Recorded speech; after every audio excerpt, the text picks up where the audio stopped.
NDA.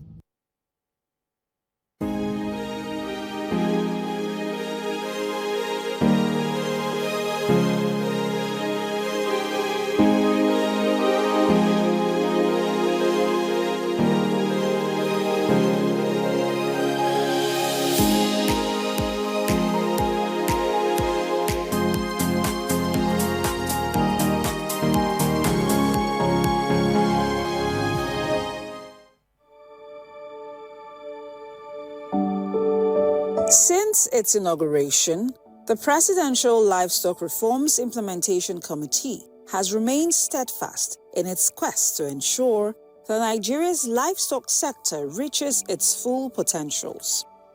Tasked with transforming this vital industry into a key driver of the economy, the committee envisions a sector capable of contributing a remarkable 12% to the national GDP.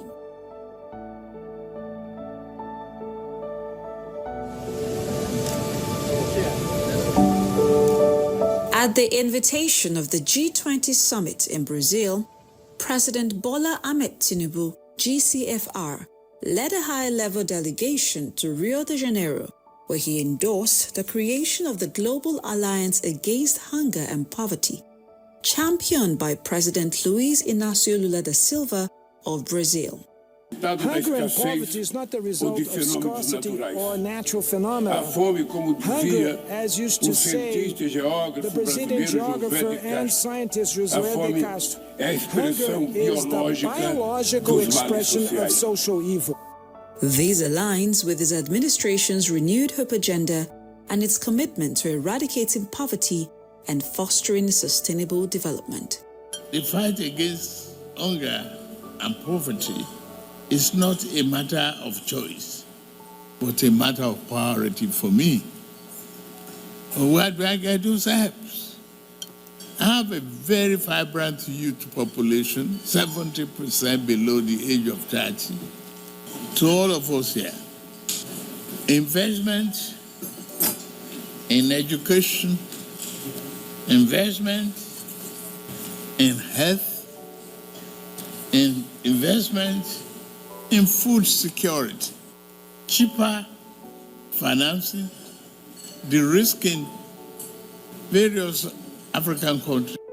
The delegation included Governor Mohammed Umar Bago of Niger State, the Minister of Livestock Development, Alhaji Idi Mukhtar, and the Minister of State for Agriculture and Food Security, Senator Ali Yusabi Abdullahi.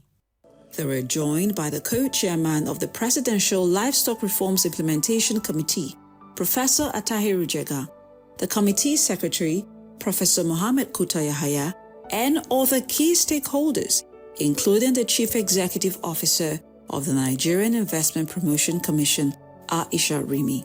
First and foremost, that is the highest level of political will that can be shown by any president.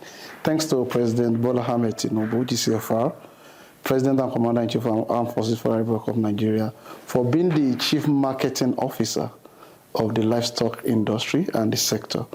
It's not only talking about creating the sector, it's not talking about catalyzing how the sector should run, it's actually showing leadership about how it should be done. The mission here is to focus on adopting global best practices in livestock production, forging strategic partnerships, and unlocking opportunities to sustainably transform Nigeria's livestock sector. What we are trying to do is transform a situation of tragedy, hopelessness, into economic opportunity. We want you, we promise you. Nigeria is ready to do business with you. Thank you. That's it. You cannot find a better friend, a more reliable friend, an opportunity, and a good return on investment, better than what we are doing right now. So the trip to Brazil was to enable us see the progress being made to learn about how they have got this far, and to also see the lessons that we could learn from that in assisting Mr. President to develop the Nigerian livestock sector. Of course, the additional objective was to explore the possibility of partnerships and also collaboration with leading Brazilian livestock producers and the processing facilities of processing ventures. And I'm glad to say that we were able to achieve all of those objectives. We've read a lot about how they got to where they are, and we have interacted with many stakeholders in the Brazilian livestock sector, and we've also learned a lot from their own experiences and their own understanding of how they have been able, within a short period of time, to make such remarkable success in improving their livestock sector.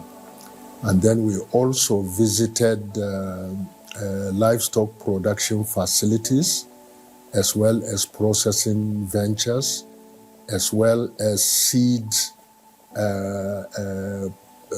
producing and developing enterprises.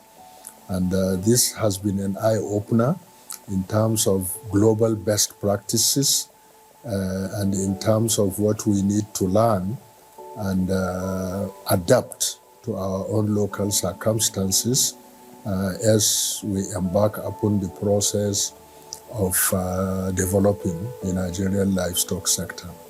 During their visit to Brazil, the Nigerian government hit a major milestone after a rigorous process negotiation with the world's largest meat processing company, JBS. Headquartered in Sao Paulo, JBS processes 1,200 cattle daily with zero waste, leveraging cutting-edge technology and efficiency. Nothing from the animal is wasted. All of them are harvested and processed majorly for export. Only a fractional percentage is consumed in Brazil.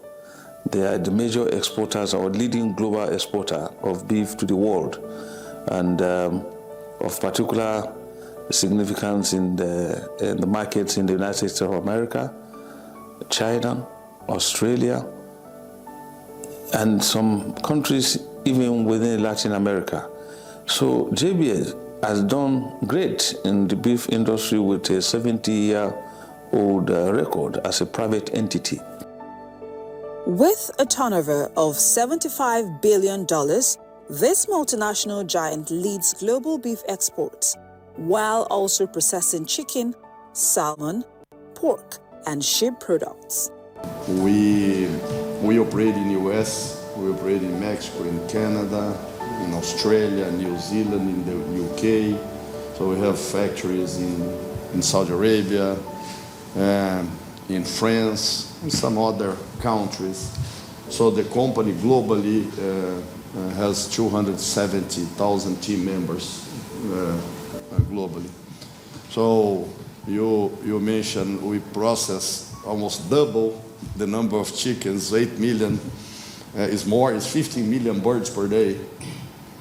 15 million birds per day, yeah. Between here, here, Mexico, US, and UK, we process 15 million birds per day. It's unbelievable. Even the entire Brazilian sectoral budget is about $71 billion, but one entity in a country is having a turnover of $79 billion. So it's unbelievable. And the preceding year, they said they had a turnover of $72 billion, 72 to 79. And I'm sure they are going to do $100 billion. So we could see success, we could see unique practices that is characterized by outgrowers. whereby they allow outgrowers to grow according to their specifications, and they bring live weight of 550 kg. And at the end of the processing, they have a carcass weight of average of 350 kg. And all other products, from the skin to the hooves, they are processed as, even the blood is processed as feed meal for poultry. So, and the same thing happened to the poultry section, where they are also doing excellently well in the poultry export.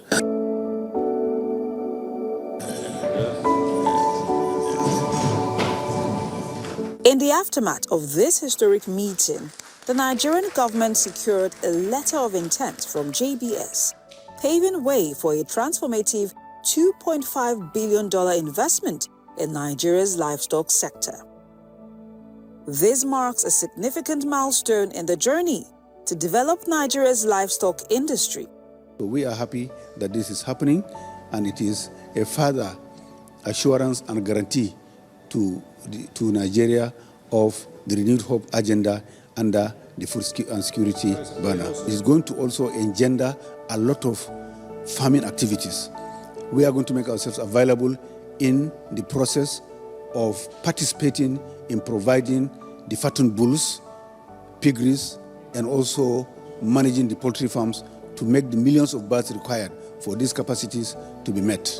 During the signing, Mr. President Bola Ahmed Tinubu left our investors with high expectation when he announced to them that, his commitment to the livestock sector is not in doubt, because he himself is chairing the Livestock Reforms Committee.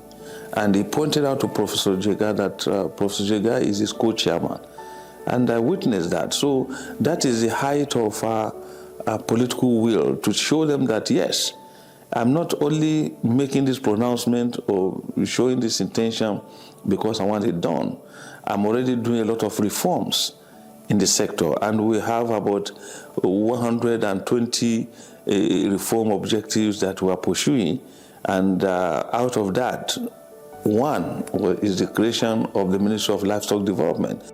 This partnership will unlock immense potential, driving innovation and growth within the sector. What you are going to make as a country in 3 years, they make it in 1 year. Following Nigeria's Brazil visit, JBS dispatched a technical team to Nigeria to assess existing practices and infrastructure.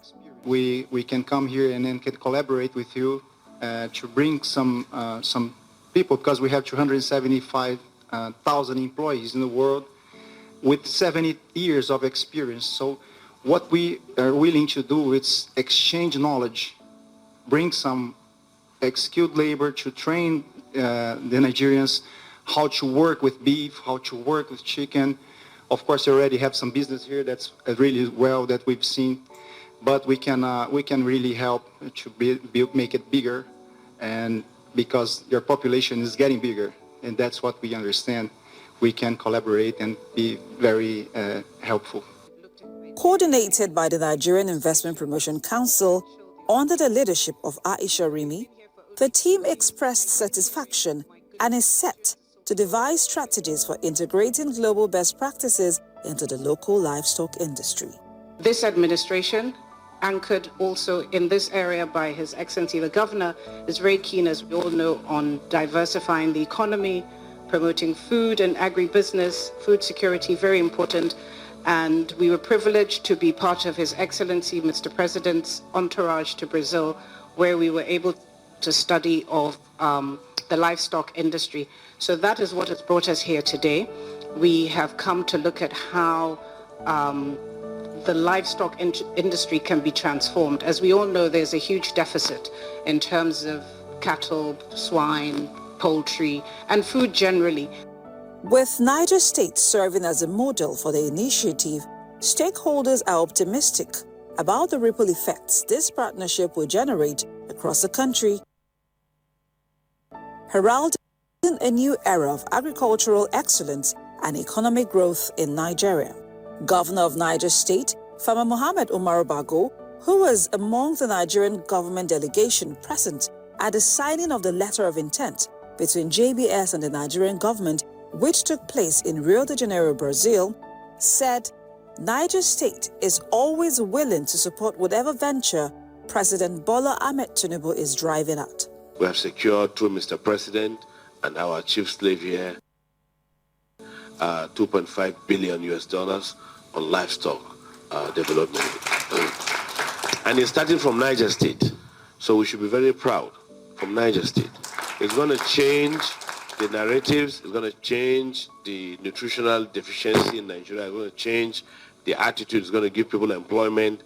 You know, the value chain cannot be, overemphasized. But we're very sure that with this very, very visit, we have opened up a window for development of culture, in terms of livestock and also production of crops.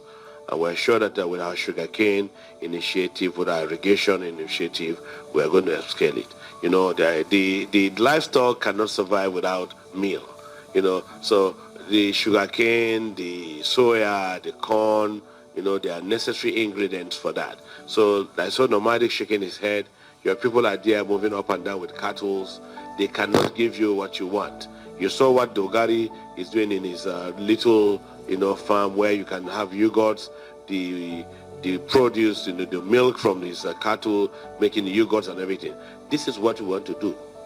This initiative will create 1 million jobs, 100,000 new homes in farm estates, and the development of 100 agricultural facilities, while also acknowledging that the Sokoto-Badagry Highway, of which 125 kilometers pass through Niger State, will be key enabler of the agricultural revolution.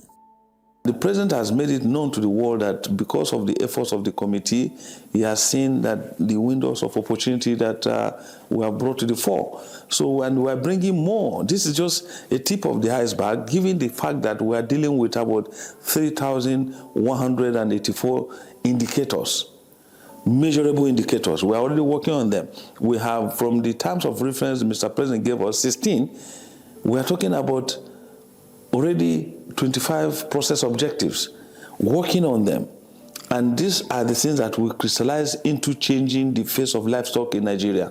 So livestock is going to be the game changer in terms of economic prosperity, in terms of contribution to the agricultural GDP, and by and large, to mitigate the legendary and historical conflict between herders and farmers. By the time the business opportunities escalate, by the time we are able to accommodate different interests in the livestock sector, all the conflict will disappear. Because the scramble for resources, the scramble for water, the scramble for infrastructure that have to do with livestock, human and animals create conflict.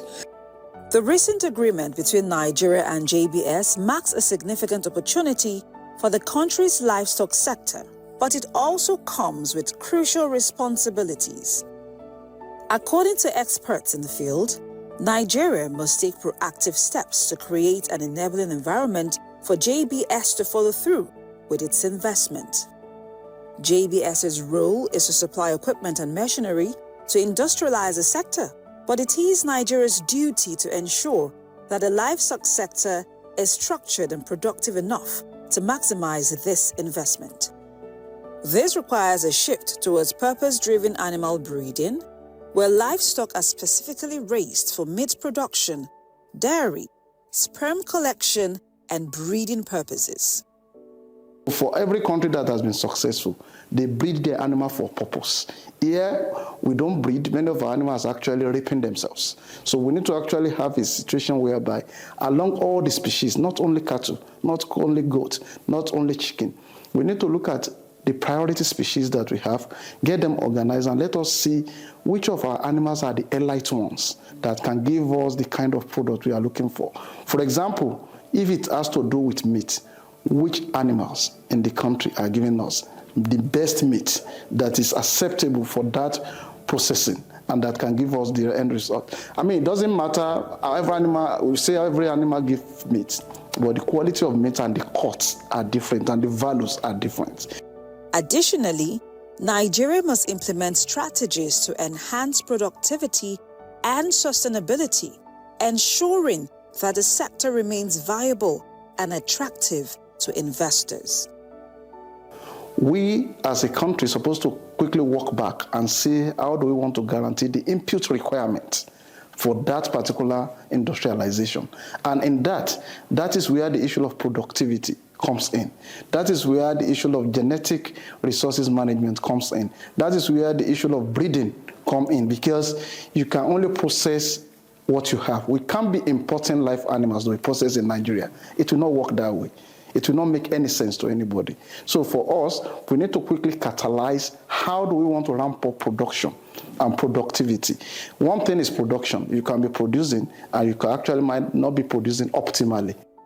Furthermore, Nigeria's commitment to the Global Plan of Action on Animal Genetic Resources 2007 underscores the need for a structured approach to livestock management.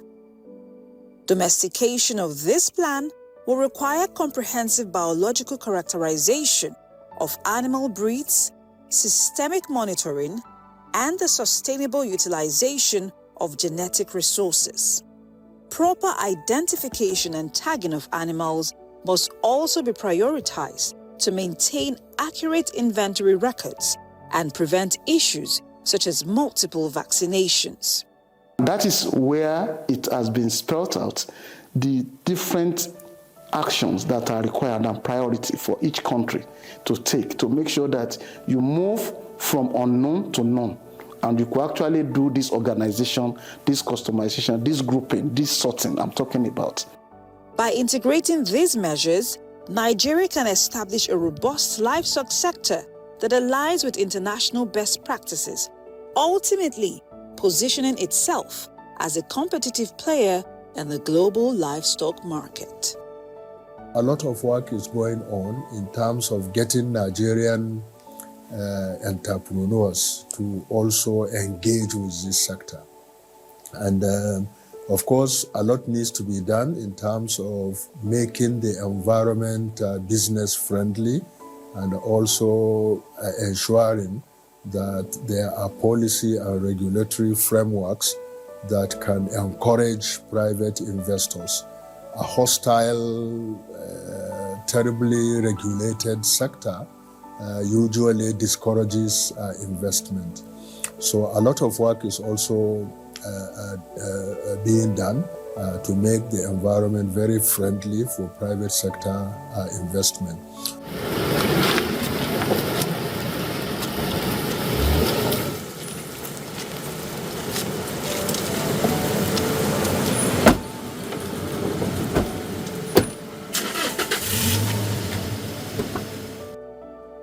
The committee also visited Kuyash Integrated Farm in Kefi, Nasarawa State, to evaluate its viability and understand the challenges facing local producers.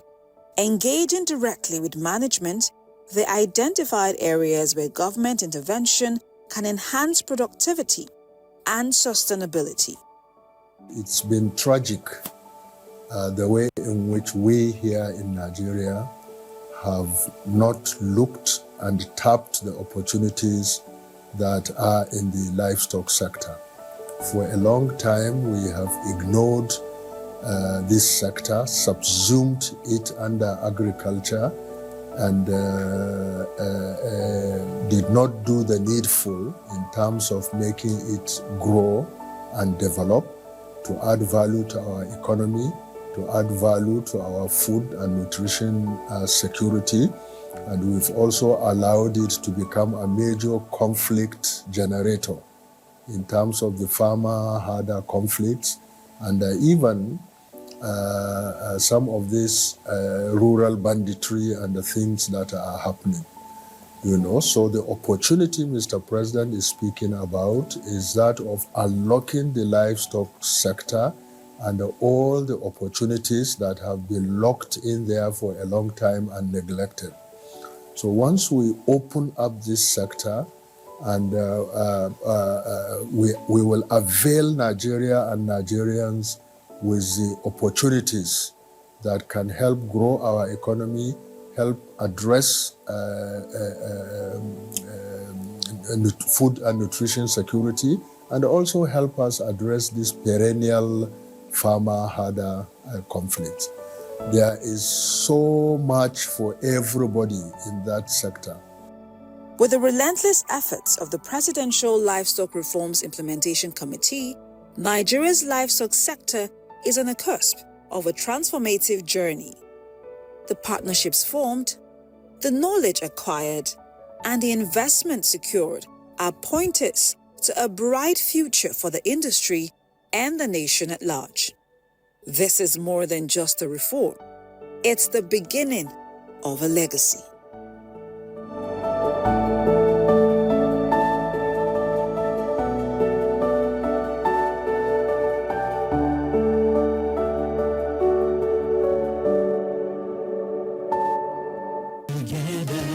No matter where you